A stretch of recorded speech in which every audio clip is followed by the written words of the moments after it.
I'd be over the moon if we're able to get this done before the election, Richard. We don't control the upper house, but I'd be over the moon if we're able to get some of this stuff. Yeah, it's hard to imagine you're going to get much opposition. I can't imagine the Greens or David Pocock or Jackie Lambie thinking any of these are unreasonable ideas. I'd hope that everyone looks at this and says this is just common sense. It's in the interests of Australian consumers, and they'll back the Albanese government on it. Okay, we'll see what happens. Stephen, thank you so much. Good on you. With Stephen Jones, who's the assistant treasurer, as the government proposes making some things that are in the shadows actually black and white in terms of ease of subscription, things like drip pricing and the so-called dynamic pricing, which I know some people fell, not here so much, but in the UK recently fell foul of with the Oasis tickets, which seemed to, once the demand was realised, suddenly were incredibly inflated. In a way, I think even the band admitted in the end was unfair. 25 minutes past 4 is the time. We have Ian Berender in just a moment with the latest on the latest in business. You might have heard the expression, go hard or go home, but what if you applied that to building your own home? It's grand ambition. Definitely our dream house, isn't it? Yeah. Okay. And a few grand setbacks. I haven't even been able to get truck up here without them being stuck. Featuring Anthony Burke and special guest Kevin McLeod. This is worth it. Yeah. Yes. For the brand new season of Grand Designs Australia. What a triumph! I love this. Stream all episodes now. Always free, always entertaining on ABC iView. Richard Glove with you on Drive. Yes, someone says for subscriptions to the Australian with News Corp, the Australian newspaper, you need to call during business hours to unsubscribe, so it's happening here in Australia too. I suppose it's, maybe, I'm sure that's right, but it's even harder when it's an overseas number that you've got to call with all the expense involved, and you've got to work out the business hours in whatever city it is in the United States. But yeah, it is, as they say, it is happening here. I think this is from Oswald. This is an interesting thought, really. He says, I think we're being too precious about dynamic pricing. Do we ban options? As long as it's made clear from the outset, it's demand and supply. Buyer beware, punters to vote with their feet and buy elsewhere. Well, not if they're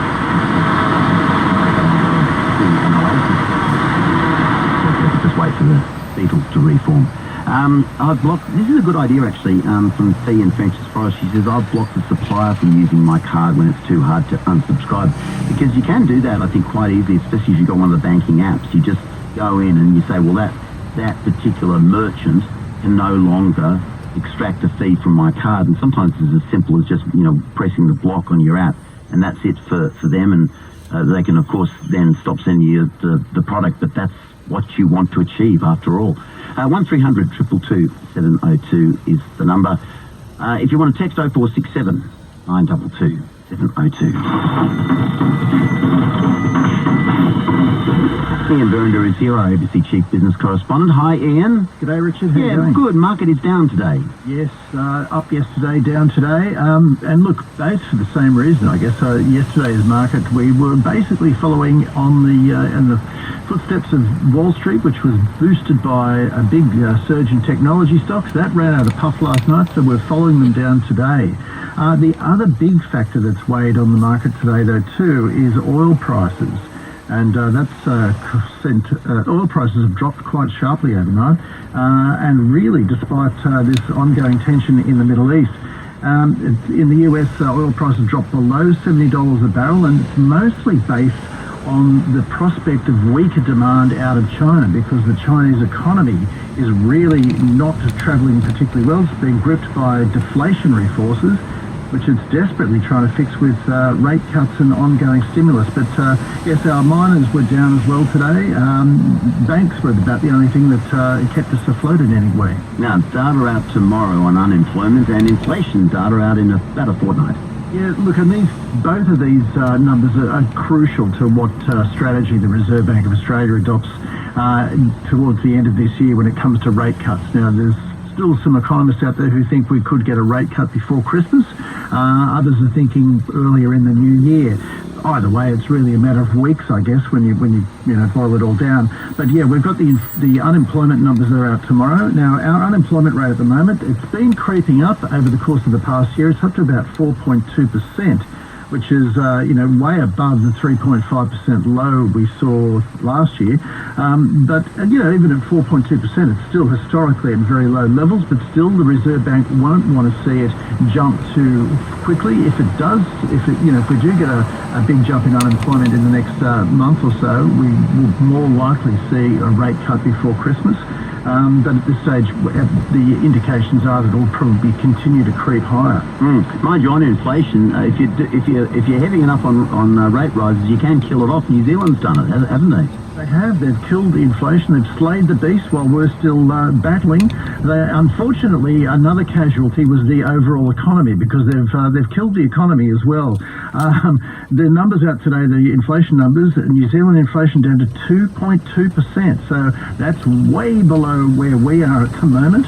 And unfortunately, though, New Zealand is entering its third recession in the past 2 years. And it has really, it's not travelling particularly well. Unemployment is rising. You've got a net outflow of New Zealand citizens, and most of them coming to Australia to try and pick up work.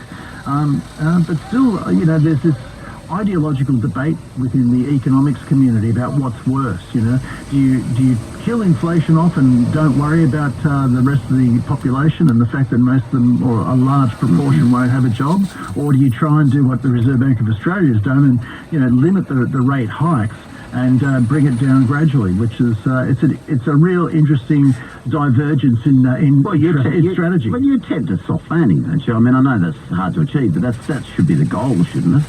The lesson we learnt from the 90s is that the impact of a recession lasts for a hell of a lot longer than possibly inflation does. I mean, I think we had it took 10 years to get unemployment back down to the levels that it was before, interest rate hikes really sent the economy into depression, into recession in the 90s there. And I think the other part of the puzzle is to understand, and I know all this is complex and it's all about nuance. It is important that people understand, I think, just how terrifying and devastating unemployment can be on the individual. That if you do end up with an unemployment level of 5 or 6%, and you've got a large proportion of people who really can't get a job for a long period of time, for those individuals, that is just sort of a life-defining moment. And in terms of their self-esteem and their ability to feed themselves and their family and their ability to live a happy life in the end. I mean, it's just sort of the social cost is just sort of so huge, isn't it? Well, that's particularly for school leavers and those leaving tertiary education as well. If you can't land a job when you finish within the first year, you're unlikely to end up in your chosen field at all, and the effect of that lasts right through your lifetime, and it's a generational thing, and that's what we did discover in that period from the 90s, that terrible recession that we went through. And 10 years to get unemployment back to the levels prior to that recession, that's a long period of time, and that affects an awful lot of people. Yeah, the recession we had to have, the worst phrase Keating ever uttered, I think. All odds in the dollar. So the All Ords today down about 0.4%, 8,556, and the dollar quite a bit weaker too, under 67 today at 66.90. Ian, thank you very much. ABC Radio Sydney Traffic. Ian Verinder is our ABC Chief Business Correspondent, and Jeff Wallace from the Australian Traffic Network. Good afternoon. Richard, good afternoon. Granville, a broken out truck gets on the eastbound on-ramp to the M4 at James Roos Drive. Just cleared a broken out bus at top right. It was climbing the hill, Church Street, Junction Street up towards Victoria Road and Devlin Street off the Ryde Bridge. And the harbour tunnels, both of them, busy both ways between North Sydney and Moore Park. I'm Jeff Wallace from the Australian Traffic Network. And we're talking to the Minister about some of these dodgy practices in terms of difficulty of unsubscribing, but also dynamic pricing in terms of concerts. Someone says on the text, Green Day tickets in Australia were advertised at less than $100 to begin with, then demand-based pricing saw them at $470. Long live punk rock, they say. And try, in terms of subscribing, try unsubscribing from the New York Times. Kafka could have written a book about it, says Tim on the text. Let's take some news headlines. Adam Story, good afternoon. Afternoon, Richard. So-called black spheres have washed ashore on a third Sydney beach. They're believed to be balls of tar and have already forced the closure of Coogee Beach in Gordons Bay, and they've now been found at Maroubra. Israel says it struck an underground Hezbollah weapons depot in the southern Beirut suburb of Dahir. They say they have eyewitness accounts of a strike following the Israeli evacuation order for a building in the area. And there are also reports that Israel is considering addressing warnings from the United States that it could cut military assistance. A letter from Washington to the Israeli government says the amount of humanitarian aid entering Gaza in September was the lowest of any month in the past year, and problems need to be addressed within the next 30 days. More ABC News at 5. Evening. Tricky words. What's the trickiest for you? With Renee Cross. Abominable. I find the word anemone quite hard to say. Anesthesia. Brewery. Anaesthetist. Black sauce in the UK, Worcestershire or Worcestershire, whatever it is. Paul. That is too cute. Evenings with Renee Cross. Monday to Thursday. 7:02 ABC Radio Sydney. Do you think there's ever an anaesthetist who can't pronounce anaesthetist, and whether some people want to be an anaesthetist but decide it's too hard to think, I'll be a spinal surgeon. I'll be a spinal surgeon instead. 26 minutes to 5 is the time. In terms of the weather, tomorrow is Thursday, mostly sunny day with a slight chance of a shower, most likely at night. A min of 13, a max of 24. On Friday, cloudy with a high chance of showers, most likely in the morning and afternoon, and the chance of a thunderstorm on Friday, a minimum of 18, a maximum of 26. For the weekend, Saturday mostly sunny with a slight chance of a shower, and the same forecast for Sunday, mostly sunny with a slight chance of a shower. And when you go about your day, do you sometimes feel like this world is made for someone other than you? Do you feel this world isn't built for you? We were thinking about this after Thank God It's Friday last week. I was talking about the concept of intermittent sobriety, the quite strange new trend where you give up drinking, but only some of the time. And I asked the panel what they'd be happy to give up sometimes, and Rebecca Beyamuno joked that she would like to give up being tall. He's not really tall, so it was all a bit tongue-in-cheek. Here's Rebecca. I think I'll give up being really tall. I'm so sick and tired. I'm so sick and tired of being noticed everywhere. So uproariously. I'm so tired of being able to see the band I paid $45 to watch. I'm just tired of it. I just want to be short. I just want to go through life not being known. I just want to be stepped on. I just want to be shoved in public transport. I just want to not be able to reach the top shelf in my cupboards in the kitchen. I'm sick of life. Well, I am going to grant your wish. I'm so tall on the inside.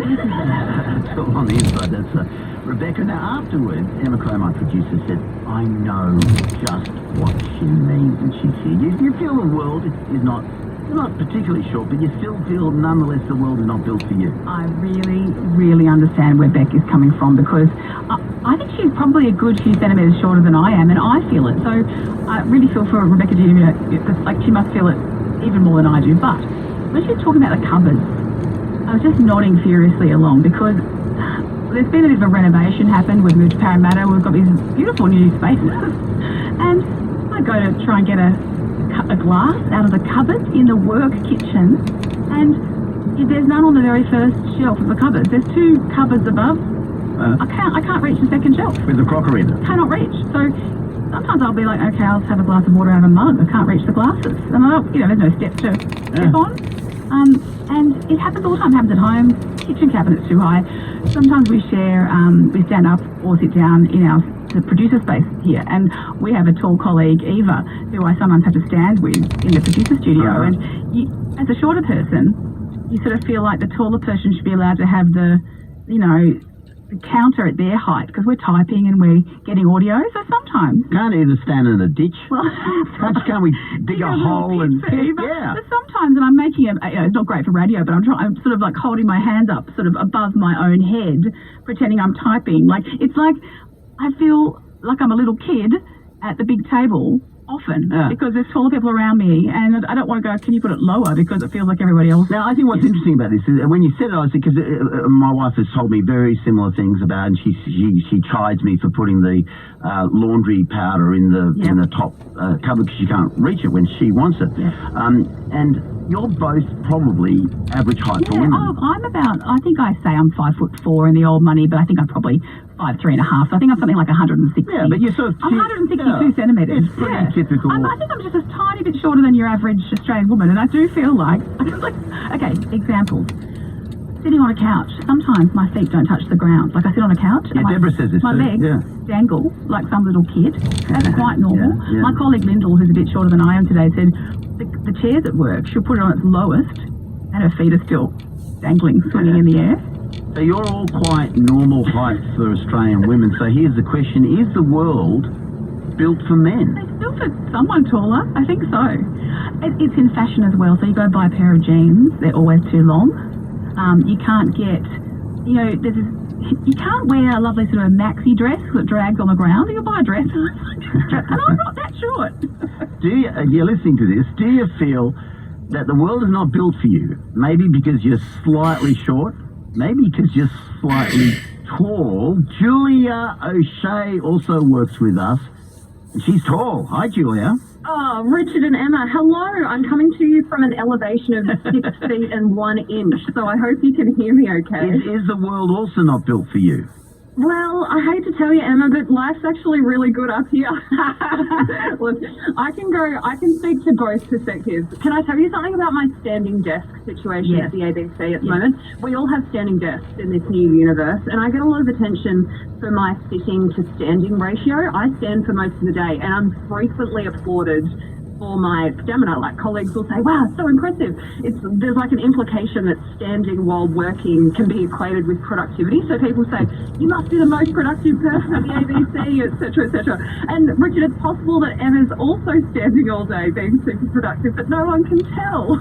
Oh, so you get extra credit because they can see your head. Cool. Look, there are a few things that are better, that Emma's got better, right, than Julia. One thing is obvious is if you take a holiday on a plane, you're going to be more comfortable in the economy seat than Julia is, right? I've got no problem being in the back of a car, in an economy seat on an airplane. My legs fit everywhere. Even those little dinky seats in the back of those people movers where for the kids, I can fit in there, no worries.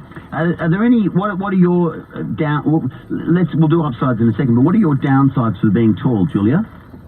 Oh, when Emma mentioned jeans just earlier, it's jeans for me, Richard. I go to a specialist jeans manufacturer in Melbourne, so I have to fly interstate to have my jeans made. But I've just embraced the showing of the ankle. It's the only way. I actually strategically roll up my pants a few more. I do a few more rolls so that people think that it's a style choice, and in fact, it's just because it's not very cool to have jeans that are slightly too short. I just get noticed in the street all the time too. It's the social implication to me. Having some height, I think, implies that you've got authority and confidence. And my mum taught me to stand up straight, and it's the posture plus the height which makes you seem confident and authoritative. Yeah, so you do see some tall people, particularly ladies, actually slouching a little bit to try to not do that. You don't do that. That's the thing. No, I don't, but it's to my detriment because it happens at least once a week. I'll be approached on the street for directions or for information related to public transport. People will say, how do I get to Colesworth from here? And does the 412 bus go all the way down Parramatta? Someone that tall must know. She has that natural. She does seem like a natural leader, Julia. Like if there was something happening, you would just go and line up behind her because a tall person does sometimes have that natural authority. Like I guess from when you're a child and they're your parent and they're taller, it's just inbuilt in us that go to the tall person and they'll help you. I think people ask you the way to Tamarama because they think you can see it from where you are. I can see the traffic all the way down Parramatta Road and give them the best advice. Now, for you then, Emma, upsides and downsides. Oh, okay. So there are some upsides. You were never up the back of the ballet concert and you were never up the back of the school photo. So you always got to be in front when you were small. I think taller people get sick of being put up the back. They might be the best dancer. They're not going to get to be in the front row of that dance troupe. So I do think that is a plus. And look, this might be changing, but when I was growing up and started to see boys and things, they tended to want to be a little bit taller than you. I hope it's changing. I just feel like I've had a wider range of men to go out with if you're going on that. If a man wants to be a head taller than you, I've had more options there. Julia, do you think that's true? Do some men who you might like to go on a date with think you're too tall? Oh, that's an interesting one, Richard.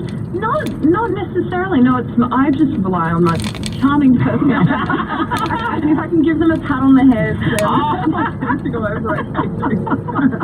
Fantastic. What about this, actually, from Marcus in Alexandria? The world is built for right-handed people. I'm a Molly Dooker, he says. Book bindings, keyboards, clocks, everything. So you can be taller, you can be shorter, but what about that? So I think the conclusion, actually, I hate to say it, is that the world is built for me. It's built for a sort of medium-sized European right-handed man. Yeah. Well, how can we conforming? Yes. How can we help Richard get a glass from the cupboard? Let's put it at this height. If Richard's making dinner and wants to cut up chicken, how can we make sure the bench is exactly the right height? Standard kitchens, they seem to be a bit too tall. Our other colleague here, Yusuke, said they got a kitchen installed and it was really too tall for their whole family, the standard bench height. Let's set the air conditioning just right for a man. Yeah, it's not fair. But Julia, on your jeans, so I have the problem where I'll try to buy a capri pant, which is meant to come below the knee, and that ends up to be a full ankle on me. Charles, good afternoon, Charles. Hi, Richard, how are you? Is the world built for you? No, I'm a man, as you can probably hear, but I always wear women's shorts. Tell me why, unless that's too personal a question. Not at all. I've got a very large bum and very large thighs, but relatively small waist. So if I buy men's shorts that fit me around the waist, they're always too tight on the bum and thighs. And if I buy men's shorts that fit me on the bum and thighs, they're always too big around the waist. So the only option is women's shorts, which fit me perfectly, and so I live in them. But they don't look like women's shorts. They just look because they fit my shape, they look like I'm wearing men's shorts. Well, thank God that there's that little option. It shows me, because I find it hard to find shorts. It shows me that even women's shorts are made for men. That story tells me. I'm an atypically shaped man. I believe you do. Good on you, Charles. Michael's here as well. Hi, Michael. G'day, Richard. How are you? Good. Is the world built for you or not? No, the world's built for average-sized people. I am 6'4", I have size 15 feet, and I can never, ever, not once have I walked into a shoe shop and been able to select a pair of shoes. I have to walk in there knowing when I say, do you have any 15s, that I'm either going to get something that looks terrible but fits, or they just say, no, sorry, we only go to a size 12. Oh, for a world that is built to fit us, right? Correct. I mean, it clearly fits you. It sounds like it fits you. I know. I take it on the chin. I've caused this horror for you all. Well, it's about time someone brought it up, Richard. This is the drive. In 47 years, not 47 years, 15 years, I probably hit size 15, and since then, mate, I haven't had a pair of shoes that I liked. They just fitted. Yeah, well, so all I can say is, to be average. Average is normally bad, right? Yeah. But in some ways in life, it's good to be... No, cars fit you, everything fits you. Exactly, good. To be mediocre and average. Hey, Michael, thank you very much. Julia, thank you so much. A lot of people are saying, you sound great. How great to have Julia on air. She sounds fantastic. Why isn't she in the presenter on the station instead of just, giving people directions? Oh, how's that for a testimonial? I'll take that and print it on a large-size T-shirt. A large-size T-shirt, which you'll be able to see from all over Sydney. And Emma, I promise that when we finish the shift, I'm going to go up to that kitchen on the 32nd floor. I'm going to take all the glasses off the top shelf. Put them on the counter for me. Put them on, at least on the bottom shelf. Thank you, Richard. Thank you very much. There's Emma Crow responding to Rebecca Day Unamuno with a little bit of help from our own Julia O'Shea. It's 12 minutes to 5 here on Drive. Members on my right. Oh, hang on. Members on my left. I will not be lectured about sexism. Order. Mr. Speaker. Google it, mate. What sort of person does that? Order. Bullhead. Today in politics, and joining us is Tom McElroy, the federal political correspondent for the Australian Financial Review. Tom, good afternoon. Good afternoon, Richard. The issue of free speech, I suppose, and the universities has been much debated, particularly in the UK, where, for instance, one prominent frontbencher had to cancel her appearance, I think, at Oxford or Cambridge because of fears for her safety. It's in the news here too, courtesy of Penny Wong.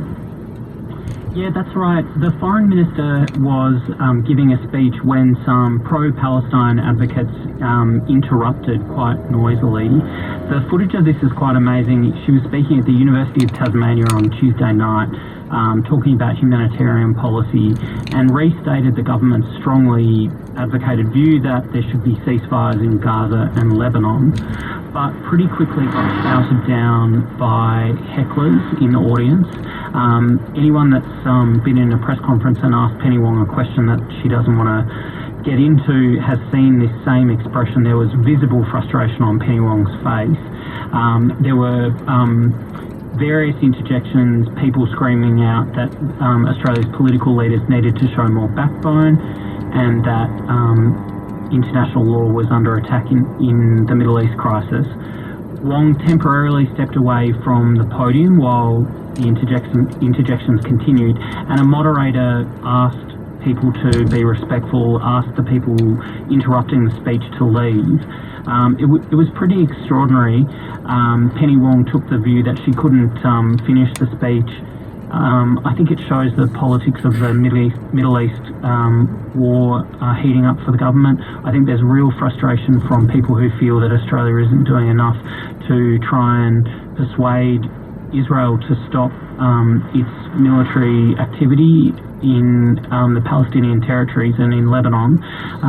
But it's extraordinary. I've never seen a speech so clearly and decisively shut down by a heckler like this. Yeah, no, I understand that there is a point with extreme people, Holocaust deniers, or, David Irving might be an example of somebody where you think, I don't want him at my university, and if should the government allow him into the country, I would, protest and try to stop the university platforming him, to use that phrase. But we're talking about the foreign minister of our own country here, and in Britain, the example was, a front bencher and a former minister of the Tory government. These are not fringe figures. They have a part, surely, in the public debate, and they have a right to speak in our universities and elsewhere.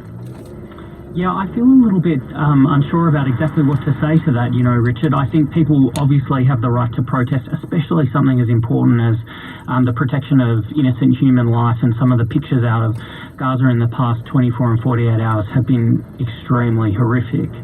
Equally, I think the people who had attended this speech and those of us who track the government's pronouncements more generally had an opportunity to hear from Penny Wong, a very considered and sincere member of the government who was speaking about such an important issue, and effectively was stopped from doing that due to these interjections. I think it's a very difficult one. I think perhaps there might have been a better balance whereby she could continue, but equally I'm reluctant to criticise people for expressing their strongly held views in a peaceful manner, no violence involved. But they can do that. They can do that outside the hall, can't they? They don't necessarily need to scream so loudly someone can't speak. I went to a speech when I was a university student, actually, and there was interjections at the start of it. It was a politician from Canberra speaking. The interjections stopped and the speech continued, and then some of the people who had interrupted used the question and answer session to put their views to the politician, and he engaged very clearly with them. I thought it was a good kind of discourse. Of how it can be, with a bit of respect from both sides. Senator Wong says she understands the war in the Middle East is a distressing issue, but says there is misinformation being spread about the government's position. Please, listen to the people who give you the power to do your job. That's what you are. You're our representatives. Do you want to hear what I have to say, or do you just want to shout at me? Yeah, that's a moment from the event itself, and then Senator Wong's comments. I don't think we gain anything by being disrespectful to one another. And some of the things that were being said and shouted were not true. One example is being told to stop bombing Lebanon. We are calling for a ceasefire in Lebanon. That's Foreign Minister Penny Wong. Tom McElroy is with us from the Australian Financial Review. Meanwhile, Tom, there's this issue of the Prime Minister's purchase of this house on the Central Coast. Half the country are talking about it, half the rest of the country are saying we shouldn't be talking about it. It's certainly a topic in Canberra, isn't it? That is definitely true, Richard. The political ramifications of this news are continuing. I think there's real frustration within the government that the optics of Anthony Albanese and Jodie Hayden making this purchase at this particular time when housing politics and cost of living politics are running so hot continues. I think Anthony Albanese is definitely feeling that from members of his own government and from, I'm sure, from people like your listeners all around the country who have strongly held views. It's a fascinating one. I mean, some people here have compared it to Scott Morrison and suggested that it's Anthony Albanese's Hawaii moment. I think that is ridiculous. The point I make on that is that there was dishonesty involved in the Hawaii moment. You know, his office went to some lengths to try and hide the fact that Scott Morrison was overseas. Yeah, and people were in peril. I mean, I know the housing crisis is real, but people weren't about to lose their lives in a bushfire. Yeah. I think it'll be interesting if we find out that Anthony Albanese had canvassed this with colleagues or discussed it with senior ministers or sought advice or anything like that. Of course, I don't think anyone begrudges him making financial decisions or planning property decisions in his own life, especially ahead of his marriage and all that kind of stuff, looking after his family, making sure they've got good investments. But that being said, he's the Prime Minister. There's always going to be a political dimension to things. And this purchase at this particular time has become a bit of a problem for the government politically. And I think it's going to dog him for a while. It'll be interesting to see if we're still talking about it in a week or so, if people mention it when they think about Anthony Albanese ahead of the next election, or if sometimes, as sometimes happens with political issues like this, it kind of floats down the river and something else pops up. So many people, both from my life and when I read the columnists in the paper, seem to me to be saying the same thing, which is, I personally don't care about it at all, but I think other people might. That seems to be what I keep on hearing. Yeah.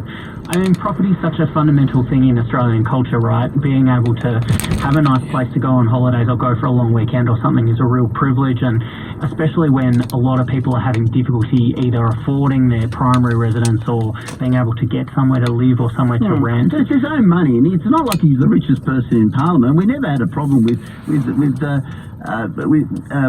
never had a problem with other people being. I mean, Malcolm Turnbull was richer than anybody, and I think most people thought, well, good on him. He's obviously very bright. I think so too, and I think Malcolm Turnbull did well in Parliament when his wealth was becoming a little bit of a political issue. He said that he and Lucy had worked hard and they were very fortunate and all that kind of stuff. There's a bit of that language going on from Anthony Albanese. I think there should be some measure of privacy given to political leaders, but in this case, it's bad timing politically and is probably going to be a political problem, I think, for the PM. Yeah. So you're saying, I don't have a problem with myself. I'm only teasing. Hey, Tom, thank you so much.